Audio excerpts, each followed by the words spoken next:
Hello बच्चों, आइए देखते हैं प्रश्न। बिंदु और कोष्टक में 2,3 तथा कोष्टक में 3,-2 को मिलाने वाली रेखाखंड को x जिस अनुपात में विभाजित करता है वह अनुपात लिखिए।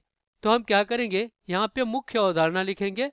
मुख्य अवधारणा, तो ये क्या होगा इस प्रश्न के लिए। तो देखिए, यहाँ पे सबसे पहले तो हम क्या करते हैं, ये एक रेखा बनाते हैं। ये आपके पास रेखा ए और बी है, और यहाँ पे किसी बिंदु पी पे क्या करिए, यहाँ पे इसको विभाजित करिए। इसका निर्देशांक एक्स कॉमा वाई है, और इसको एम अनुपात एन के रूप में विभाजित करिए। इसका निर्देशांक x1 कामा y1 और इसका निर्देशांक x2 कामा y2 है। तो यहाँ पे देखिए, विभाजन सूत्र से हमें क्या पता है।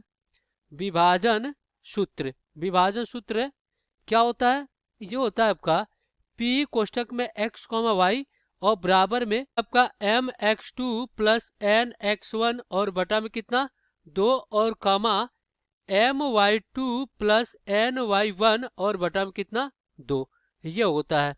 अब हम क्या करेंगे, दिए गए प्रश्न को हल करेंगे। चलिए, यहाँ पे जो हमारे पास बिंदु दिए गए इसको P मान लेते हैं। इसको बिंदु P 2 कामा कितना है 3 है, और इसको हम Q मान ले रहे हैं। ये क्या है 3,-2। अब ये आपके क्या है, एक रेखा है जो कि P, और ये क्या आपका Q, और यहाँ पे मध्य में एक बिंदु M ले रहे हैं। अब देखिए कह रहा है एक्स अक्ष की बात कर रहा है, तो एक्स ए और वाई क्या आपको हो जाएगा, 0 हो जाएगा। और इसका निर्देशांक क्या है 2,3, और इसका निर्देशांक कितना है, यह है 3,-2। और इसको ये क्या कर रहा है, के अनुपात 1 में विभाजित कर रहा है। चलिए, के अनुपात 1 में विभाजित कर रहा है तो क्या हो जाएगा, एम ए कामा 0 बराबर में, देखिए ये हो जाएगा के गुणे एक्स टू कितना है आपका 3 है, और प्लस 1 गुणे x1 कितना है 2 है, और बटा में क्या हो जाएगा के प्लस 1 हो जाएगा, और कामा में एम वाई टू। तो यहाँ पे के और y2 कितना आपका -2, तो ये हो जाएगा -2, और प्लस n यानी कि 1, और x1 कितना आपका 3 है, और बटा में आपका कितना हो जाएगा k प्लस 1 हो जाएगा, और ये आपका कोष्टक में हो जाएगा।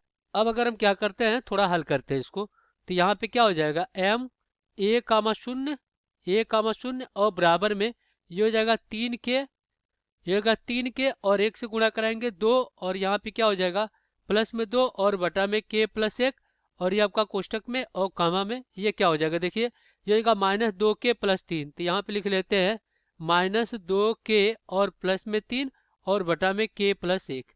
अब यहाँ पे ये शून्य है, तो इससे हम क्या करते हैं, तुलना करा लेते हैं, क्योंकि हमें k का ही मान चाहिए। तो यहाँ पे क्या हो जाएगा, ये हो जाएगा 0 बराबर -2k प्लस में 3 और बटा में k प्लस 1। हम y अक्ष लिए है, देखिए इसमें y अक्ष 0 है और ये y अक्ष ही है। तो इधर गुणा कराएंगे, तिर्यक तो 0 में चला जाएगा, तो हो जाएगा -2k प्लस में 3 बराबर 0। तो यहाँ सबका क्या हो जाएगा, -2k बराबर -3, तो माइनस से माइनस कट गया, तो k बराबर कितना आ गया, 3 और बटा में 2 आ गया।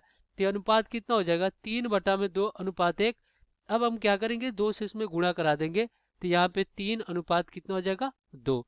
तो यही आपका हो जाएगा उत्तर। आशा करते हैं बच्चों ये प्रश्न आपको समझ में आया होगा। धन्यवाद।